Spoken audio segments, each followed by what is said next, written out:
Hey, it's Thierry from Sport. So a while back we posted a video about the military stance and how we didn't think it was relevant to training with Indian clubs for HEMA. Now, the historical European martial arts often fight with two-handed weapons or with a shield. In our opinion, the military stance, where you stand with your heels together and the toes turned out to the side and where the clubs move around the body. For the first, it was designed for very light Indian clubs. You won't be able to do that with heavy ones.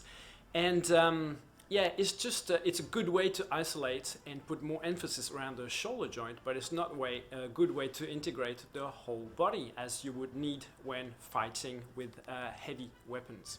Anyway, one of the person left a comment, a very interesting comment, and in the end he sort of agreed that the military stance wouldn't be the best way to practice, if you are using it for enhancing your skills. But, and there is a but, it is very important to develop the proper posture according to certain old manuals.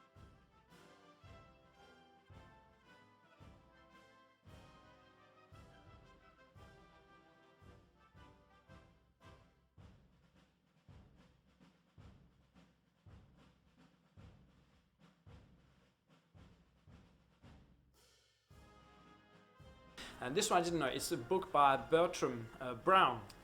I'll put a link in the description so you can also check it out. Now, there are 6 exercises that they do with Indian clubs there, and they are kind of like linked to a whole system that they were using to develop the proper posture and also to assist in the marching and all this kind of stuff. So Jim might be coming to visit us here in Denmark, and I hope he has the time to do that in some weeks. That'd be really awesome to have him here and talk back and forth on the different ideas. Now, Jim didn't think that the exercise were the same ones as were popular during the Victorian era, where club swinging was a big hit. It's very different from the other exercise that you'll find in most of the old books, from 1860 to, well, one of the latest one I think is Warman 1915. So I'm gonna demonstrate the exercise, my interpretation of them, and I don't find them all that different, although there are some twists because they are, they are more like sort of towards building strength.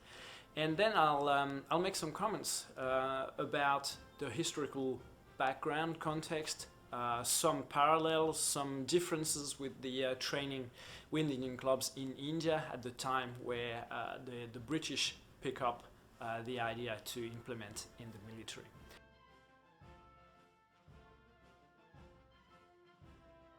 Heels are together, feet about 45 degrees, knees are locked and straight. The upper body is slightly leaning forward and, straight. Squared up with the shoulders and the hips, and you have to maintain that position. The first exercise described is a sort of like, we call it the shoulder dislocate, right? It was done with a longer stick, but basically holding a snatch grip, you're gonna bring the stick behind while maintaining that squared up position. Now, in all the exercises where the clubs or the implements are brought behind the body, they suggest leaning into forward so that you feel the weight on the ball of your feet and not on your heel, so that there's a slight forward movement happening as you're raising the arms behind the body. Ideally, you could slide a piece of paper under the heels without any problems. So, shoulder dislocates, recommending 12 repetitions. The section on Indian clubs has 6 exercises. Now, the clubs are rather long, and this is close enough to what I could find that we have here at Sport to replicate the exercises. Those clubs measure 65 centimeters. In the book, the length is 2 feet or 61 centimeter. Now, there must have been something with the height of the shoulders as well, because they can, in the at ease position, they could actually lean and have the hands resting on the clubs, and I can't. Okay, so this would be the at ease position here, and the Attention position is then like this, with the palms of the hands or the wrist facing slightly forward. From there, they would go on to take a check for distance and safety, as we recommend. Exercise number 1. So it goes like this. One hand is going to come out to the side, come out to this position here with the fingers in the elongated position, and then comes the other hand as well. Here, lowering both arms to shoulder level, and then returning to the attention position. Exercise number 2 is both arms at once doing the exercise number 1. So, would be like this, I'm guessing. Again, this is my interpretation of how the exercise are done according to the book. It'd be interesting to see what our friend Jim Good has in mind in the way he thinks of the exercises. Exercise number 3, starting from this position here with the clubs and the hands touching roughly together. Bring them out to the side. Then the clubs are going to rotate backwards, palms facing up, lower down, and then you could add an extra little step where you return to that position and complete the first rep. The 4th exercise starts in the carry club position, which is what we refer as the order position. From here, you thread the arm right through and return to order. Whoops, I'm not supposed to turn my head. Remember, everything has to be squared up forward. Exercise number 5 is a simple pendulum going back and forth by the side of the body. Again, going onto the toes as the club move behind the body.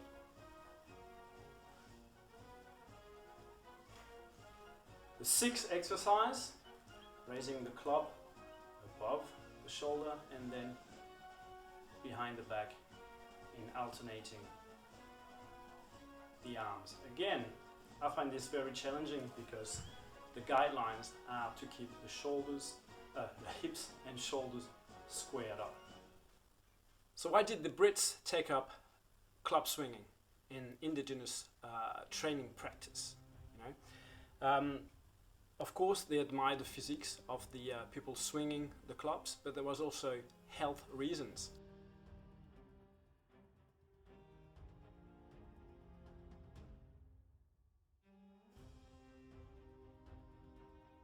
The Brits stationed in India, working for the East India Company, were not in very good health. So the doctors start to prescribe Indian clubs as part of medicine, just like some doctors are doing today. They sort of like start, talking about using some of the principles of Ayurveda or traditional Indian medicine, but it was still, acknowledged that Western medicine was superior, but the club swinging was kind of an exception to the rule. So club swinging was good.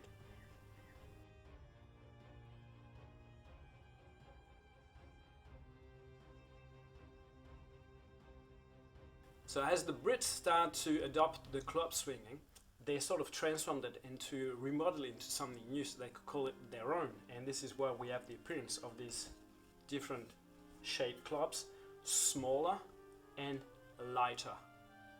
Now the regulation army club back in the 1850s was 2 kilos, so about 4 pounds. Interestingly, when men and women were competing in club swinging competitions, they were also using 2 kilos. Now let's look a bit at the different clubs, right? So this would be a typical Indian club. This one is like a Kalakatai, or it's based on a Kalakatai, also called Magdar, and the Palavandel XL is also one of those type of clubs. And then we have something that would be close to the regulation army club that they used back in the day, in the military. This would be the club that we use, that would be recommended for men starting club swinging in the civilian department. And then you will also go down to those smaller clubs called the teardrop clubs. So this is like about 700 grams. This is 1.2, 2.4. Then we've got one here weighing 5.5. And the XL, just like the name displays, is actually an adjustable club, and you can fill up to 20 kilo, which will not be,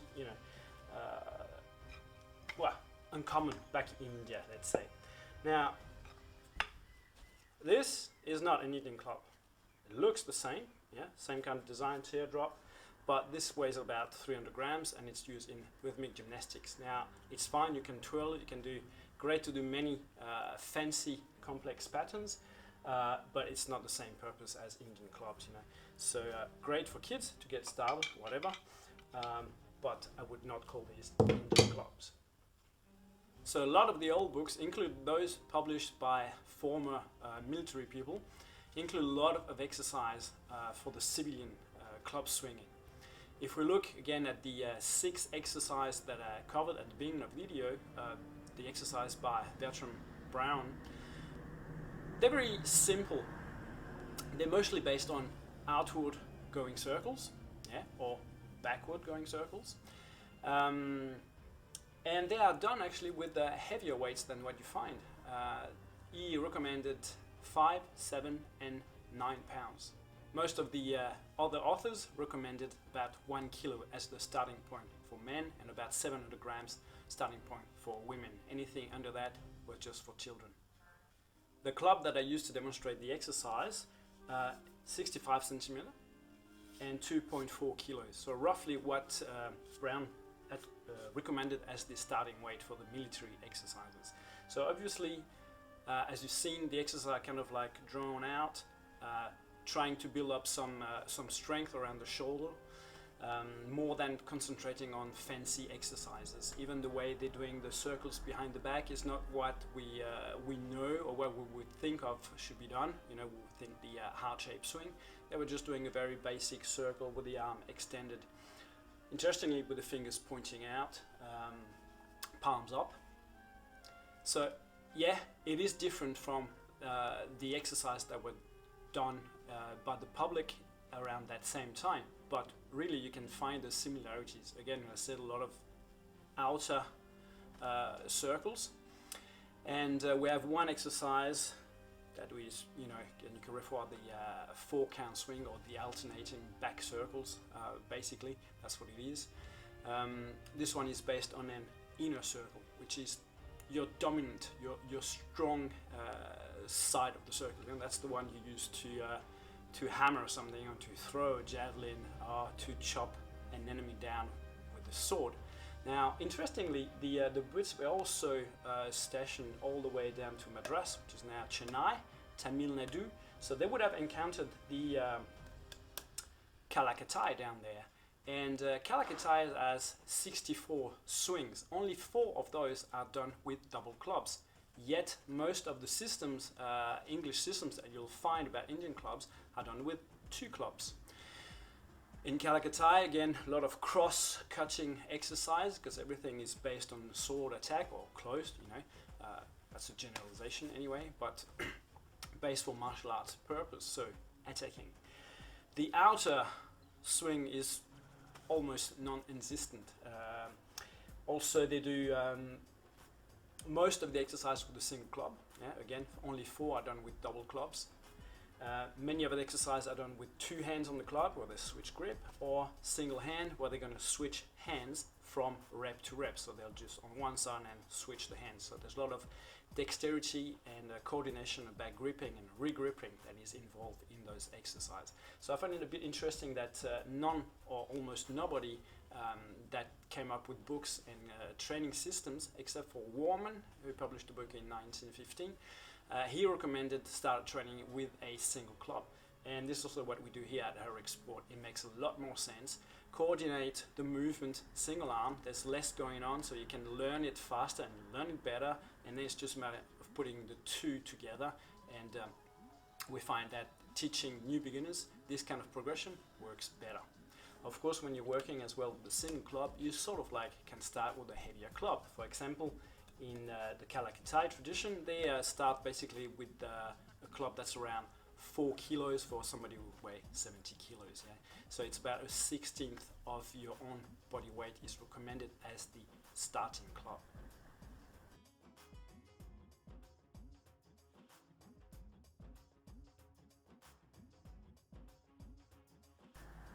In other part of India's clubs are called magdars, and again they're also used as single, sometimes with 2 hands on the handle as well, or they're used as double.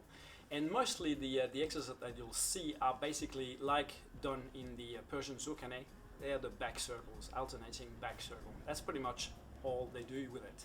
If we look at the joris, the really long club used by the wrestlers, they are such a specialized club with that length and the big pommel that you cannot use them for much else than doing back circles. So the purpose there is actually to learn how to throw an opponent over your shoulder.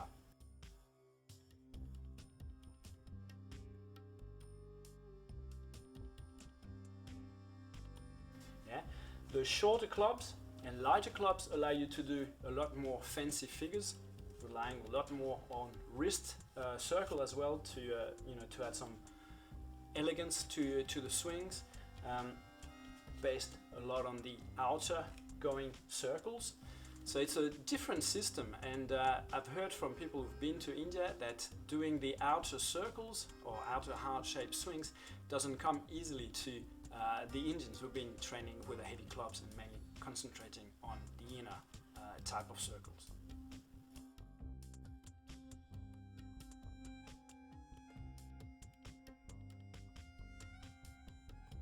In Pakistan they have what's called the Mangli club, which is basically a huge version of our XL, and it is swung with 2 hands behind the back, and the goal here is just to do the heaviest swing that you can. So it's more like a weightlifting competition than swinging for repetitions. So it would be interesting to know if those 6 exercises that Brown picked were the ultimate exercise, or if indeed there were other exercises included in the training regimen of the British military. Now I've seen some old footage where they do a lot of the Heaven 6 type of movement, or the figure 8 movements as well, windmills and all this kind of stuff, so there must have been more.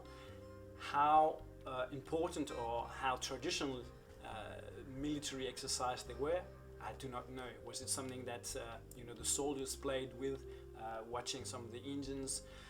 And you also have to remember that the Indian military was swinging in different ways than the Indian wrestlers, and the Brits were again swinging totally different style from those two group of populations.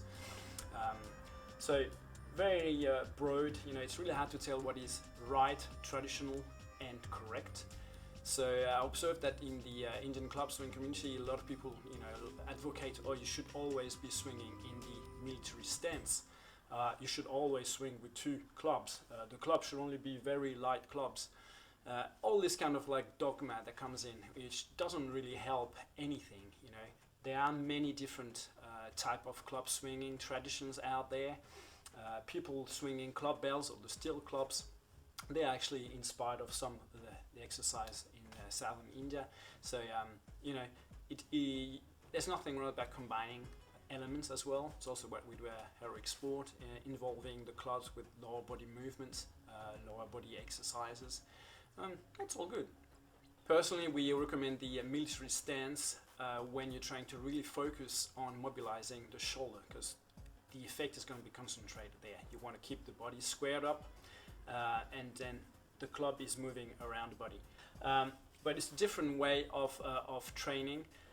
You got less stability, so it of course is designed for small and light clubs. If you're going to be swinging heavy clubs, you need more stability. So as soon as you spread your base of support, you can swing more weight. You can also involve the whole body into the swing, so it's not just movement from around the shoulder. It becomes a true full body exercise.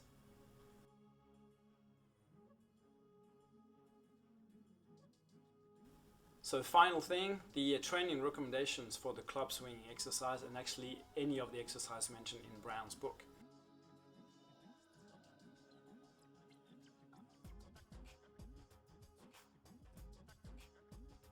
The drills should be done in short, focused periods and repeated often. So that's the best way we learn, and we know that. That's the way the best. For example, musicians, piano players, the best athletes, they just rehearse while fresh. And they mentioned to pay special attention to not overly tiring or training to fatigue. It was also for the instructor's sake.